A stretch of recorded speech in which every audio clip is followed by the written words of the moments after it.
Hello, welcome to a talk about how we can get towards a cultural understanding of plurality.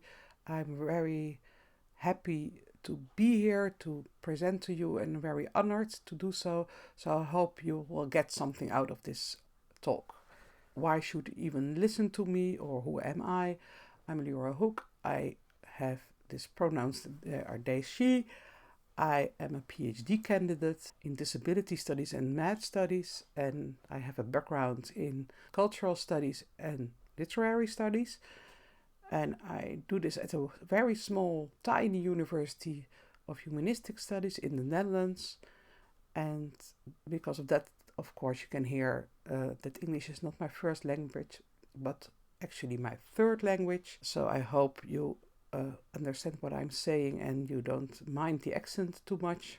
I'm an integrated, poly-fragmented plural, queer, disabled, and other labels, and I work in the fields of research, story, culture, activism, and justice. Before I go further into the presentation, it's maybe good to say something about my use of terminology and my position. I use plural as an overarching term, and it's not to discredit any other way of identifying yourself or any other term. I use people with plural identities. Although I'm integrated myself, integration is certainly not an ideology for me. It's not something everybody should strive for. It's just a personal choice, in my opinion. And I'm speaking from within Western scientific discourse and perspective. I do not know much about other cultural conceptions of plurality, although I'm aware of them, of course. And because of the rest of my presentation, I want to say that improvement of trauma treatment and psychiatry and care are very important, although my perspective is coming from another side and I will not focus on that. And I have a med studies perspective, so a very critical perspective on therapy, but it doesn't mean that it's not important to improve it because it helps a lot of people. It's also maybe good to say something about my own research and the aims of my research. I'm working together with artists with plural identities and exploring their identification beyond binary identity markers. So the authors who go beyond the binary identity of the body.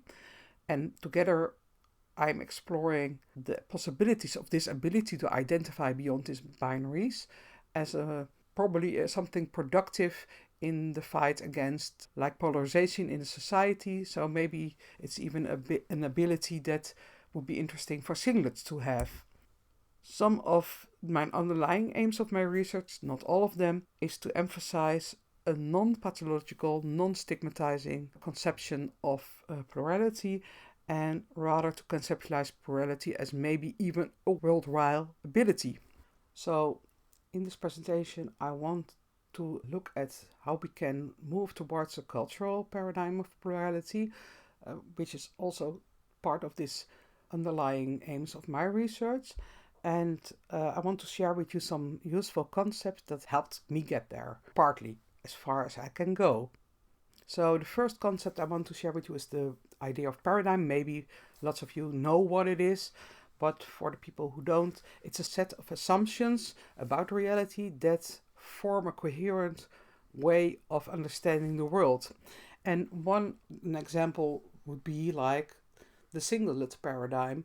So in most of our knowledge of science, there is this idea that a person is one single whole self, and you find it everywhere. And the second concept I want to share with you is the models of disability. So it's a way of understanding disability. And of course, this is an idea from disability studies. And I don't say that plurality is a disability, but using this frame of models of disability to look at plurality, it means the following.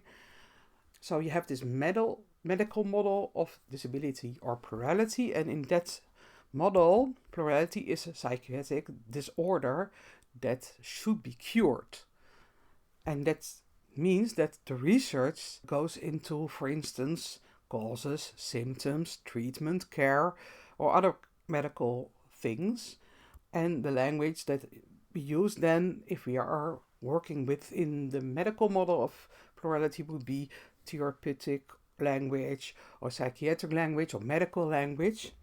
While in another model of disability and another model of plurality, the cultural model or the identity model of the plurality can be seen as a part of human diversity and culture.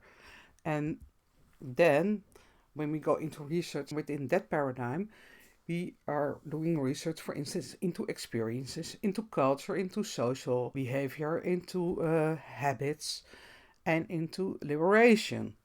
And the language is then more experienced and community based. And the third concept I want to introduce to you is epistemic injustice, and maybe the most important concept I want to talk with you about, as it helped me a lot. So, epistemic injustice is a concept by Miranda Fricker, a philosopher, and she distinguishes two kinds of epistemic injustice: testimonial injustice, that is when marginalized groups are not seen as having knowledge, and the experience and the accounts of those people are not trusted or discounted. So, for instance, it used to be that if women said something about women stuff, then men would say, no, no, we know better, we are men, we are more knowledgeable. And the same goes for plural. So plurals are not seen as knowledgeable about plurality because psychiatrists and scientists are the people who are knowledgeable, who know how everything works. And an example of how this knowledge is not integrated into our system is that in 30 years of research on DID, there are only about, let's say, 20 articles which include experience of people living with DID themselves. The second form of epistemic injustice, and that Miranda Fricker conceptualizes, is hermeneutic injustice. That means that there are no words or concepts to describe certain marginalized experiences. Therefore, it's harder to express those experiences of plurality, for instance, within a singlet paradigm, and that makes those expressions less credible. So, for instance, at the moment, there is actually a lack of real plural-centered like words and concepts. Although we are building it on it as a community, there is a lack of hermeneutic resources which are really truly from within our own experience. And I think there will be more as we grow as a community. An example of it is that if you look at community language, so language that we use in our community to talk about certain things, is still often based on a psychiatric understanding of what plurality is like, or other kinds of understanding, because there is not a truly plural paradigm. If you look at Miranda Fricker's concept of epistemic injustice, you probably already noticed that there is an interaction between this testimonial injustice and this hermeneutic injustice. Because, for instance, if there are no articles in scholarly work published about plural experiences, or there's no attention for us in societal debates, then our knowledge is not included, and there are no concepts and words developed for those experiences. And then, because there are no words or concepts, then we have to express our experience within a singlet paradigm, within singlet or psychiatric language. And if we don't do so, it's not understood. And then you're not very intelligible for other people. People don't understand what you're talking about. And then that's a reason to discredit your knowledge and to not include it into the research or into societal information about plurality. And of course, we want to fight this loop of endless epistemic injustice, where testimonial and hermeneutic injustice loop into each other. And how can we do so? And I think rather than working on including ourselves within in science, because that's very hard, exclusion is very hard to fight, at least what we can do on a daily level is to work on this lack of hermeneutic resources to express our own experiences, to stay true to our experiences by creating our own knowledge, and knowledge which is outside of the psychiatric or singlet paradigm. And I think as a community we're already working on that. And because of this lack of hermeneutic resources, we have this intelligibility deficit where other people cannot understand us. So it's also very interesting to work on how can we present our own knowledge to other people in an intelligible way. Christy Dodson, another scholar, elaborated on this idea of Fricker about epistemic injustice, and that links it a little bit more to the idea of paradigm. And Dodson saw that there is a force needed to form a new paradigm. She looked at the dominant epistemic system as resisting changes to the system itself, and alerted us to the idea of meta-blindness. This is the idea that you are blind for the system or the paradigm you live in.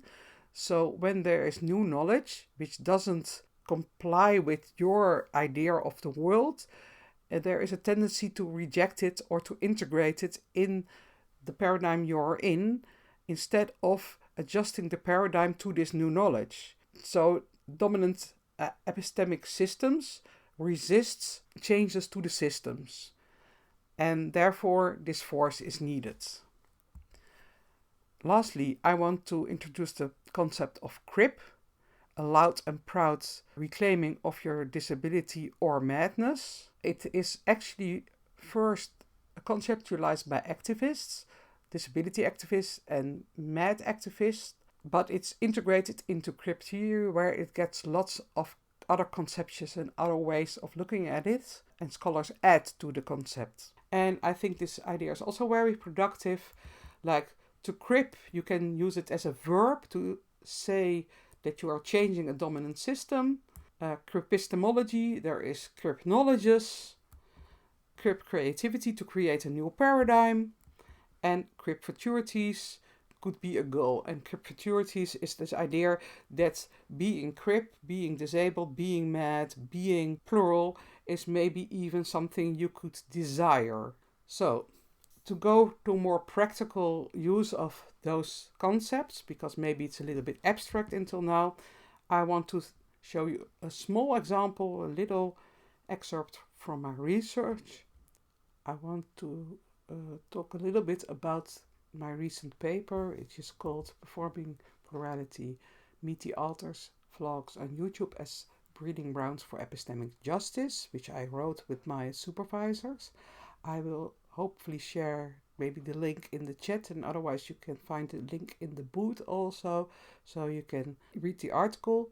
And disclaimer now, I cannot show the videos I'm discussing in this paper, so I will not dive too deep into the paper itself, but just give you an idea about how I use the concept I've introduced to you in my paper and in my work.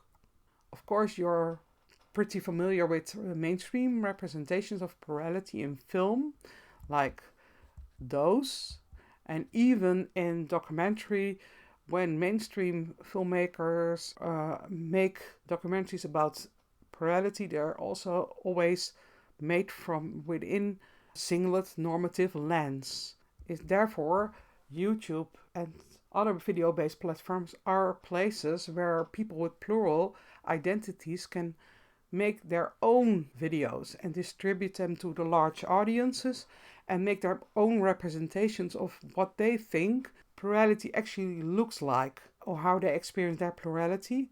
And of course, they film them. It's different than books or like sound bites. So actually, YouTube and later video-based platforms are the only place where you can see plurality on video or in film like it is experienced by the people themselves.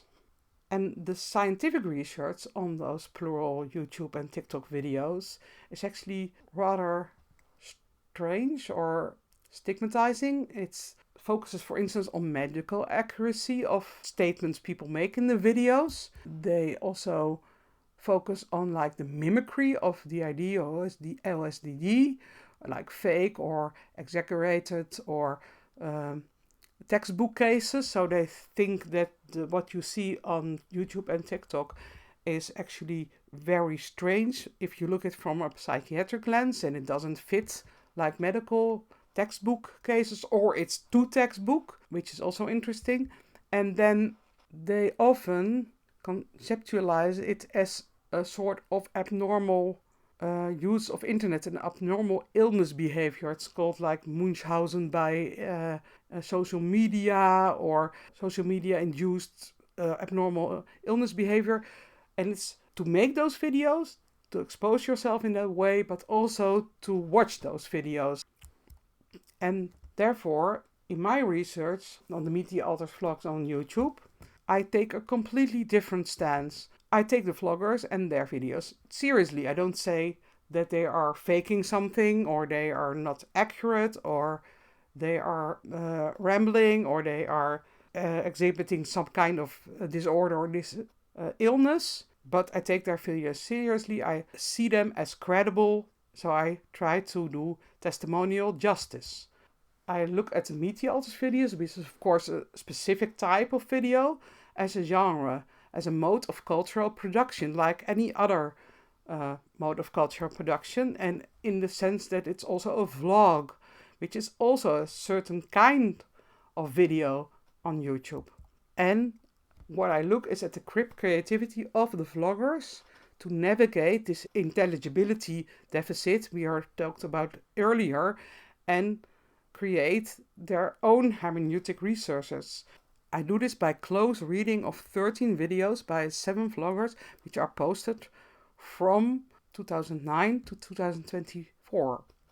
So I take a complete different stance from the rest of the scientific literature on those vlogs on YouTube or TikTok, which is actually the last one is even more discussed. During the period I studied the videos, I saw an emergence of an alternative representation of plural experience, an alternative to mainstream film or even documentaries. And this goes further than, for instance, blogs or books, because you can actually see how plurality is performed, how it is embodied, how people with plural identities show their personalities, their alters, their headmates, however you call them, to a general public, and how these alters talk about themselves, about the system, about each other. And this is unlike any documentary or film made by singlet people or mainstream media. And that makes it very interesting. At the same time, something Emily Christensen, also a plural scientist, already argued, there is an emergence of a plural community and culture in the online realm. And this also goes for YouTube and video-based platforms. And together with this community and the makers or vloggers, there is a development of hermeneutic resources to express identity, experiences, and practices. And that's, of course, is part of culture. And what you see is like this plural paradigm is forming. It's not completely like grown and mature, but it's already some of the roots, some of the new concepts, some of the new ways of expressing are already there during this period. So we are somewhere in a development of this plural paradigm. To wrap it all up, we can contribute to hermeneutic resources to create a plural paradigm. This is what these YouTubers show us. And of course, you don't have to do it like them and show your face on the internet and communicate your plural experience to the whole world, but you can do it at home, where you think about your plural experience, where you communicate about it, to stay true to your own knowledge, to your own experience, and try to describe it in a way which is not stigmatizing, not psychiatry related, which maybe create new words when you think something is not described, or there is no word for something, and there is no concept for something you are experiencing. You can do it by like acknowledging the plural experience of somebody who has a plural experience which is unlike your experience, and to credit all those knowledges we have as a community, uh, and to be serious about those knowledges, about those experiences, to explore them. So I want to encourage everyone to find your plural creativity and to stick to it and to be true to it. Thank you for listening and sticking with it. I hope I didn't bore you too much, and I hope I had presented some ideas you can use in your own life and use in a positive way for yourself or for others. I want to thank, of course, the team of the Plural Association and Stronghold for making this possible, and I will be happy to answer questions after this video. Thank you very much.